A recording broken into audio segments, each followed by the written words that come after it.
By the way, you know they had a celebration of them on September the 5th. Trump celebrating the J6 people. I thought my boss, President Clinton, made an undeniable point of Democratic policy. Since the end of the Cold War, there have been 51 million jobs created in the United States. 50 million were created under Democratic presidents and 1 million under Republican presidents. You know, that's 50 to 1. You've got to be able to tie. If you're going to make claims like that. First of all, I love you, I love Clinton. It's a thing to say. Okay. Because as we both know, am I right? Yeah. As we both know, jobs created, it has a lot to do with what the last guy did. Clinton got rid of Glass-Steagall. Did that have anything to do with the collapse in 2008 of the economy? I think it did. So maybe some of the jobs that were lost. I'm sorry. It's just a bullshit thing to say. Bill Maher didn't just debate. He torched another woke guest on air. The guys strolled into the studio like he and Maher were old teammates fighting for the same cause. Huge miscalculation. Maher was already locked, loaded, and ready to strike. What followed wasn't a conversation. It was a verbal inferno that reduced the guests' woke talking points to ashes. It was brutal, sharp, and unforgettable. I think we've been pretty aligned on is that the Democrats do better when they're center-left and not far-left. Certainly. It's better policy and it wins elections. Right. How do you think they did their convention with convincing the country that they are now back to the center-left as opposed to the far-left? Well, first of all, you and I agreed, but that was one tough extraction, getting Biden out of the race. Yes, it was. Anyway, we brought in the head of oral surgery at UCLA, Nancy Pelosi. You and I were like a couple of hygienists, like hacking away at it. But Dr. Nancy came in and did it. Maher reminded everyone why staying center-left makes far more sense than diving headfirst into far-left void. Moderate stances on issues like abortion rights, LGBTQ equality, and evolving gender roles can be debated. But when things go extreme, policing pronouns, allowing biological men and women's sports, pushing kids toward gender transitions, it stops being progressive and starts looking reckless.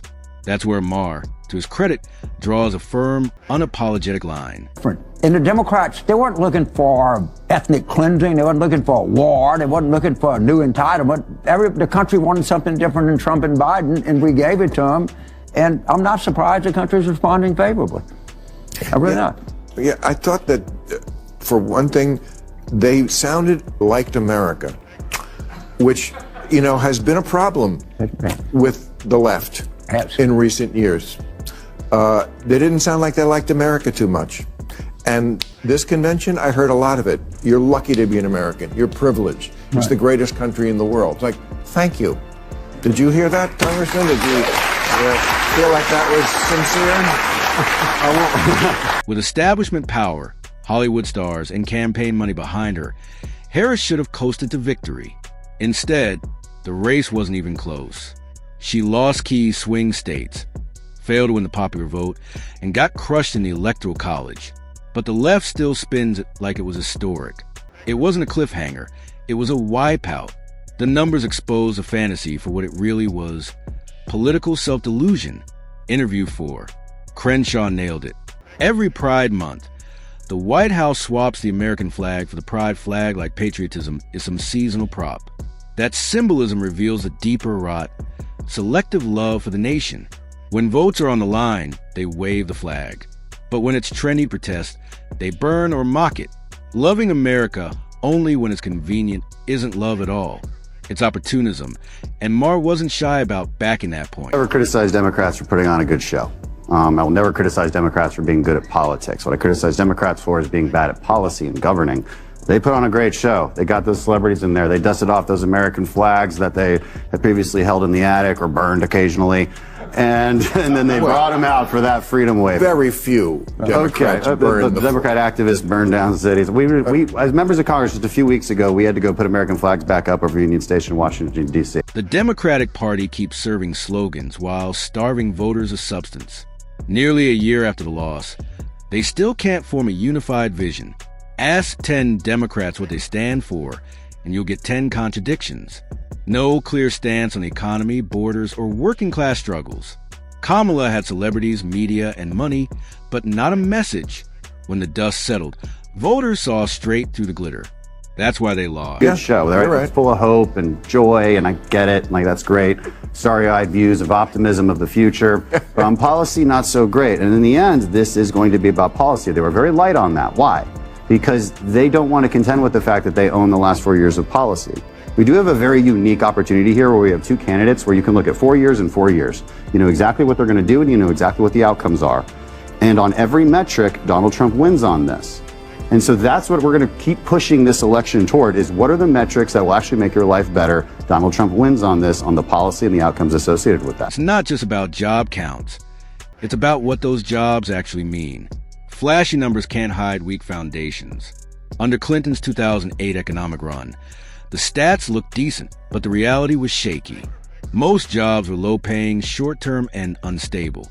Rising costs, stagnant wages, and a brewing housing crisis made things worse. Maher's point sliced through the spin. Job quantity without real economic strength is nothing but noise. Hey, you know they're having a celebration of them on September the 5th. Trump celebrating the J6 people. I thought my boss, President Clinton, made an undeniable point of Democratic policy. Since the end of the Cold War, there have been 51 million jobs created in the United States.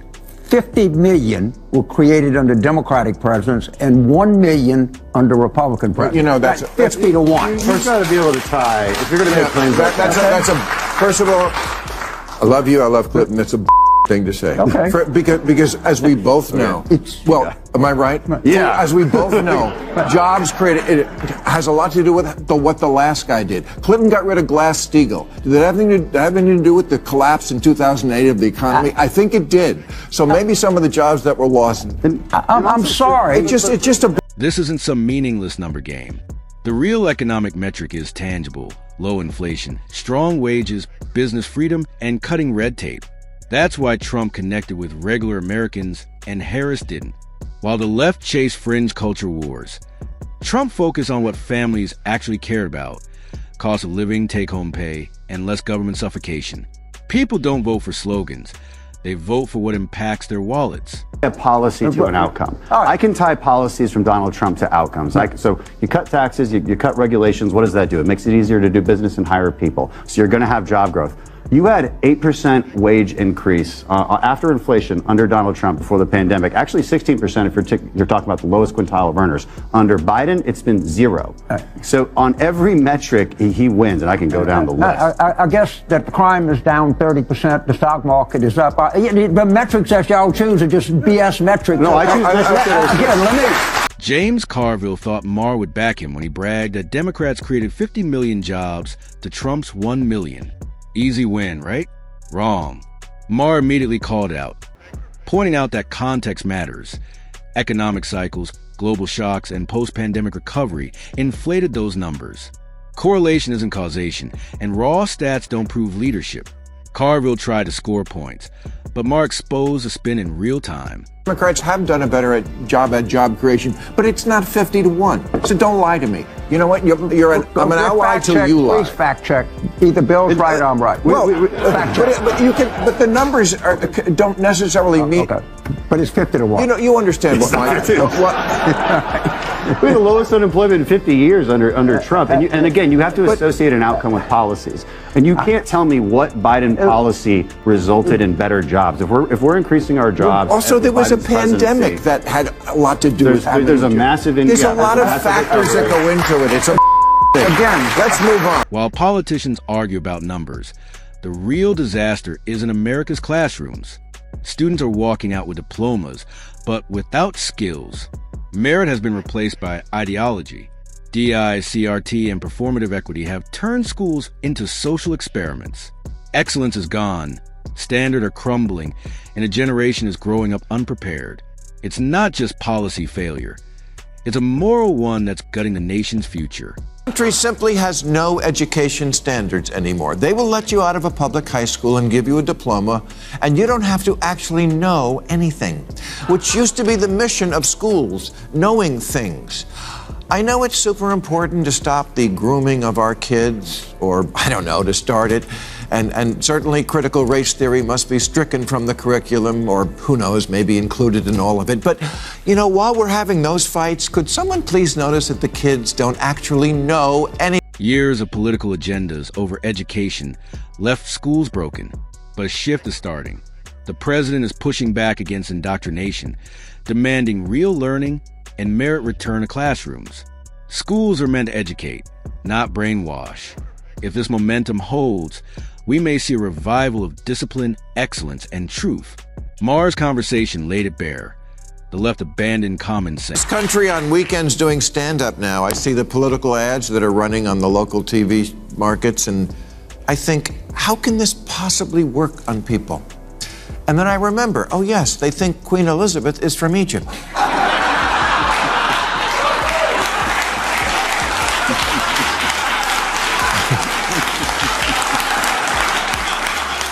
When again, plainly, it's Brazil.